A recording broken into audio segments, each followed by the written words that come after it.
Welcome to Special Report, Axiom, the next space station. I'm David Denault from the Kennedy Space Center in Florida. And join me as we look into the future.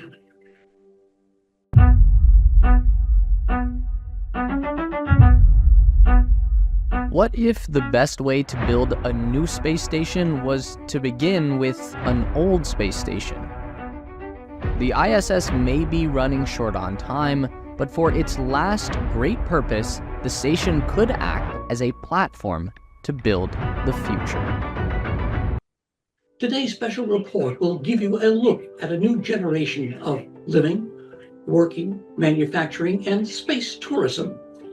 But first, let's take a look at what it will take Axiom to build that first space station. The International Space Station is really an amazing engineering achievement. In the last 21 years, there's been permanent human presence in space. We've slowly progressed from capsules and vehicles that visited for a short time to places like Skylab, where we ultimately did a 90-day mission back in the 70s. Now we're on ISS for a year or more. And now it's time for the next space station. Axiom Space is about making living and working in space commonplace. The government has forecasted a demand for flying NASA crew members to low Earth orbit to conduct basic research and furtherance of their goals of deep space exploration. But then we also want to expand what can be done in space. 15 years from now, 20 years from now, we're going to be surrounded by objects that we can't live without that were manufactured in space. Today, we are in the process of building our first two elements. We have subsystems in development. We have a full lab of life support hardware that we're putting through its paces. We are building a propulsion system. It's a lot of those details in developing a space station. You know, the first two modules are being built by our partner, Thales Alenia, and we're heading to what is called CDR, which is a critical design review. That really means that 90% of the design is done, and then you're ready to go to manufacturing. So HAB 1 is that first module. It has 4 crew quarters, it has payload accommodations, and it has all of the systems required to keep crew healthy and alive. So the plan is we'll fly 4 separate modules to the ISS. When we arrive with the 4th module, it'll have what we need to be independent of the ISS. So a lot of thought went into how do we allow it to grow. When we look at the future, we have thoughts on how we could double the number of crew every 5 years. There's a lot of excitement here about the AX-1 mission. Everyone understands that it's a very historic mission. We are just so excited to be part of that and having our people enable this historic moment. The AX-1 mission provides us the opportunity to refine our flight techniques and operations concepts in order to meet the higher complexity of operating a space station in orbit. That moment where we're captured and birthed to the International Space Station will be a moment that defines how we move forward as a species in low Earth orbit. This will be really the first time a fully commercial element has been part of the complex. Axiom Station is going to allow humanity to be a multi-planet species. When we pull that off, we change the world.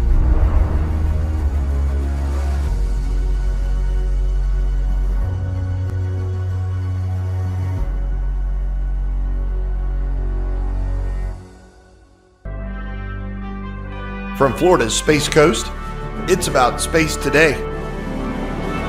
And here's your host about space, David Denault.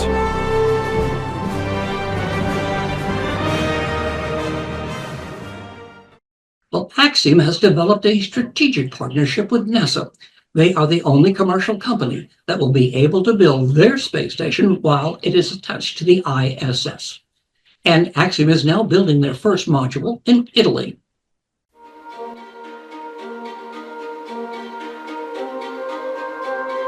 We are currently at the Thales Alenia production facility in Turin, Italy, overseeing the weld of the first module for Axiom Station.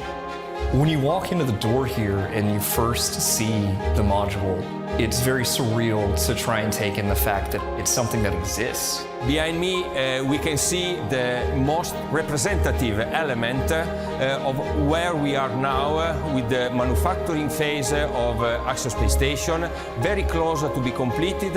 It's amazing the fact that we start with the white paper and then we are looking at something that is growing and is becoming reality.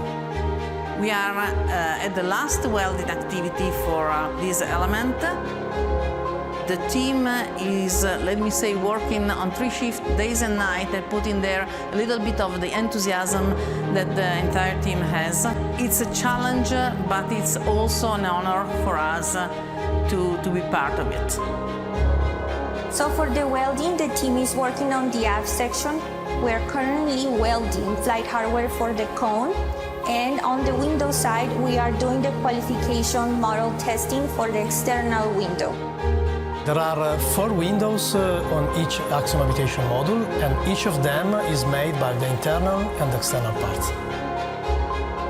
We have the 4 internal window flight model that have performed the acceptance test, and they are ready to be installed on the first Axiom habitation module. Next step on this year are the completion of the qualification of the external window, and then the assembly of the external window flight model and integration on the Axiom habitation module. Axiom Station is the world's first commercial space station, where commercial entities, industries around the world, nations, organizations, different space agencies can come together in low Earth orbit and conduct science and manufacturing that's never been seen before. This is more than essentially sending someone to space. This is inspiring generations of explorers, of pioneers, of engineers, of scientists to think about what's possible. Axiom Station means we can go farther.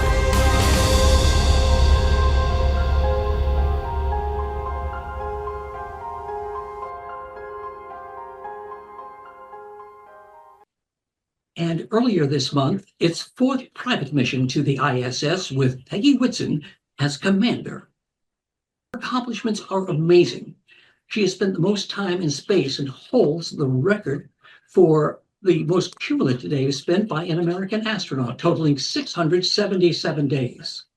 She served as the first female commander and the only woman to serve as ISS commander twice during her expeditions.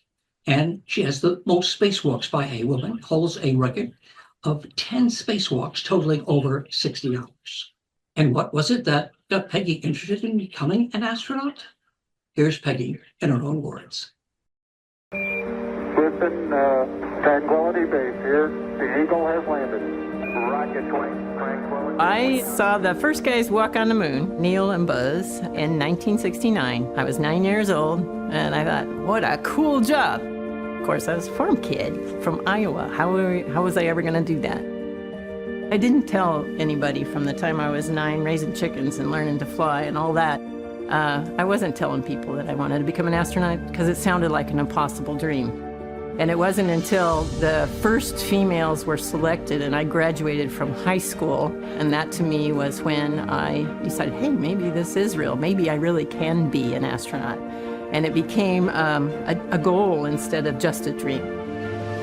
Peggy Whitson became the first female commander of the International Space Station. She also set records in these categories: most days in space for a U.S. astronaut and more hours spacewalking than any other woman.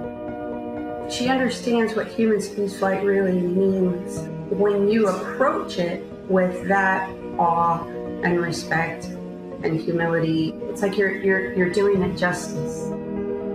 The experience of just being in space is incredibly special and unique. But to me, the most important perspective is perspective. You look out the window, you see planet Earth, and it gives you this perspective of how important that we're all one. And we're building this place out in space to replicate the piece parts that we have on Earth. Of Axiom will be to build a special model for tourists. How about a holiday in space? Fancy a holiday in space? Travelers will be ferried to the ISS by two companies hired by NASA, SpaceX using its Crew Dragon capsule, and Boeing with the Starliner it's currently building. These companies would choose the clients and be responsible for determining crew composition and making sure the private astronauts meet the medical and training requirements for spaceflight. The LA Times reports that apart from a $58 million round-trip ticket, tourists will need to pay $35,000 each day spent at the station. Use of the station's toilets and life support system costs $11,250 per day, while the daily charge for crew supplies such as food, air, and medical supplies is $22,500. The future to live, work, manufacture, and space tourism is just the beginning of our future and our exploration of the stars. But let's not forget Elon Musk and what he says, that we must become a multi-planet species. The universe appears to be 13.8 billion years old. Earth is like 4.5 billion years old. In another 500 million years or so, the sun will expand and probably evaporate the oceans and make life impossible on Earth, which means that if it had taken consciousness 10% longer to evolve, it would never have evolved at all. Just 10% longer. And I wonder how many dead one-planet civilizations there are out there in the cosmos that never made it to the other planet and ultimately extinguished themselves or were destroyed by external factors. Probably a few. Look again at that dot. That's here. That's home. That's us. On it, everyone you love, everyone you know, everyone you've ever heard of, every human being who ever was, lived out their lives. The aggregate of our joy and suffering, thousands of confident religions, ideologies, and economic doctrines. Every hunter and forager, every hero and coward, every creator and destroyer of civilization, every king and peasant, every young couple in love, every mother and father, hopeful child, inventor and explorer, every teacher of morals, every corrupt politician, every superstar, every supreme leader, every saint and sinner in the history of our species lived there, on a mote of dust suspended in a sunbeam. Our planet is a lonely speck in the great enveloping cosmic dark. In our obscurity, in all this vastness, there is no hint that help will come from elsewhere to save us from ourselves. The Earth is the only world known so far to harbor life. There is nowhere else, at least in the near future, to which our species could migrate. This is not true. There are really two fundamental paths. History is going to bifurcate along two directions. One path is we stay on Earth forever, and then there will be some eventual extinction event. I don't have an immediate doomsday prophecy, but it's eventually, history suggests there will be some doomsday event. The alternative is to become a spacefaring civilization and a multi-planet species, which I hope you would agree that is the right way to go. I think being a multi-planet species and being out there among the stars is important for the long-term survival of humanity, and that's one reason, kind of like life insurance for life collectively, life as we know it.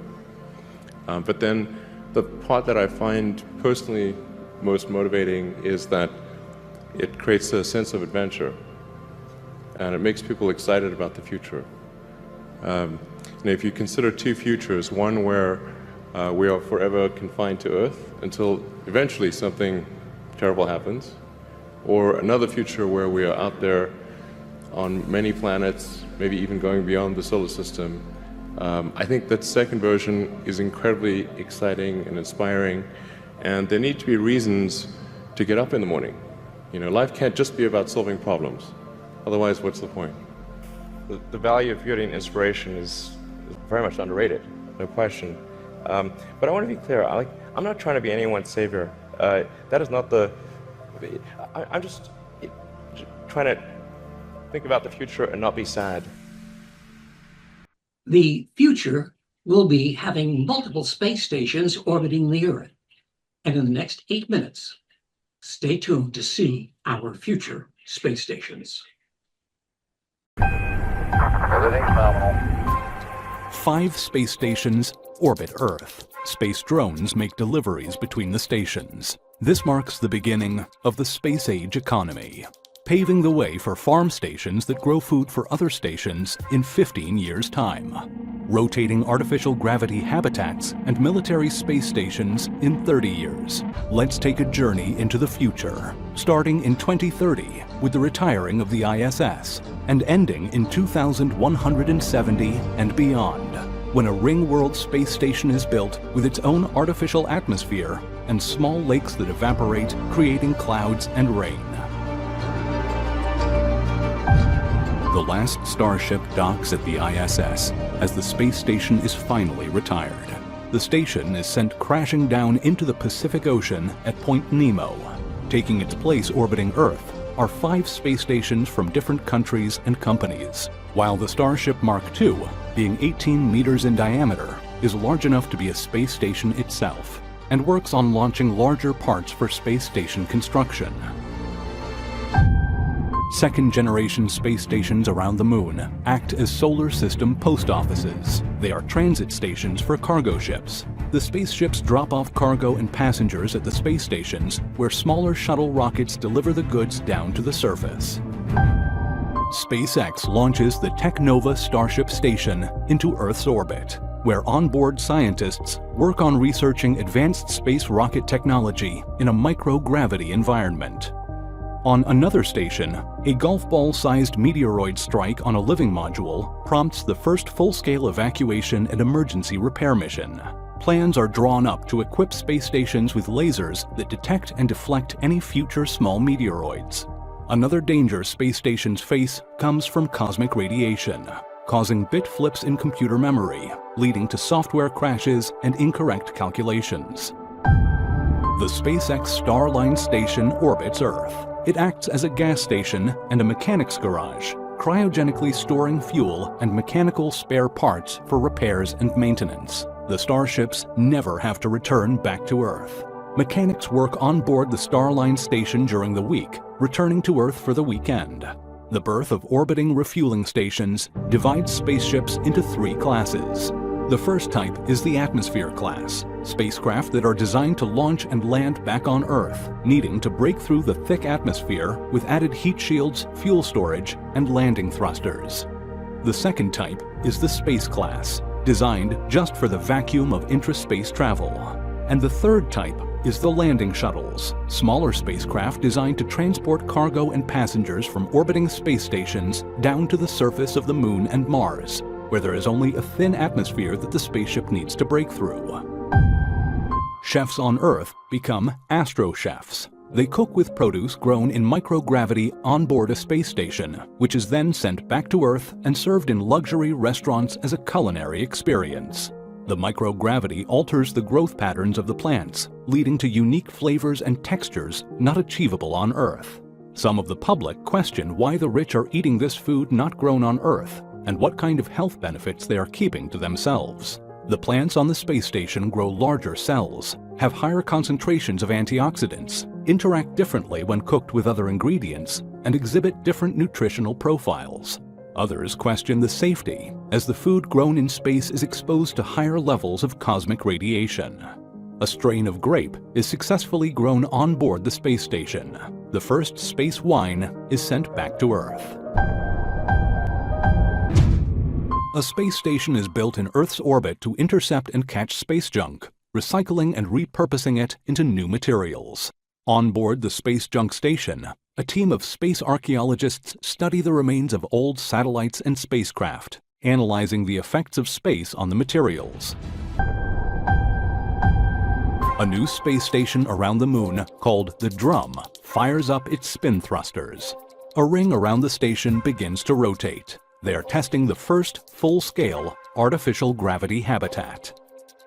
The station will later be converted into an emergency medical hub for the humans on the Moon who require emergency medical procedures that need full Earth gravity, saving a 3-day journey back to Earth. On the Moon, the Lunar Cargo Elevator project faces delays and construction difficulties. The plan is to have a small space station that orbits the Moon where cargo ships will dock. An elevator will transport the goods down to the surface. and at the base of the elevator, a lobby will house a station for the levitating lunar railway.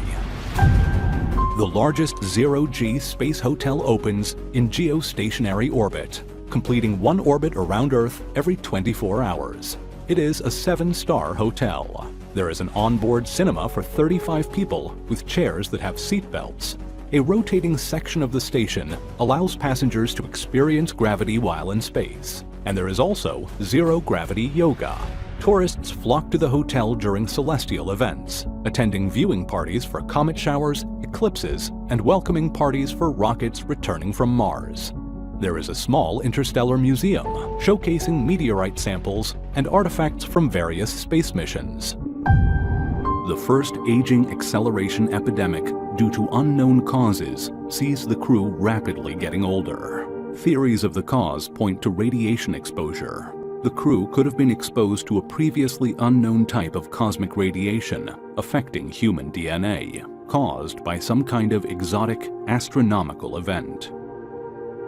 A robotic station is built and sent beyond Mars to orbit around Jupiter. The station is an extinction vault, storing digitized knowledge, human DNA, and seeds from Earth. There are rumors that a private asteroid mining station in the belt has found signs of panspermia, which are microorganisms on an asteroid that could start life when reaching a suitable planet. The crew have brought samples on board the station. There are over 100 crewed space telescope stations around the solar system, stationed from Venus to Mars and Jupiter. Astronomers and astrobiologists on board these deep space stations are observing distant stars and galaxies and capturing images of exoplanets in other star systems with enough detail to identify surface features and signs of microbial life. Astronomers on board the largest telescope station, the Interstellar Imaging Space Station, the IISS, are detecting gravitational waves, dark matter, and dark energy. The Mercury space station is researching possible new ways to harness the sun's energy and to develop small forms of mirror-based Dyson sphere technology.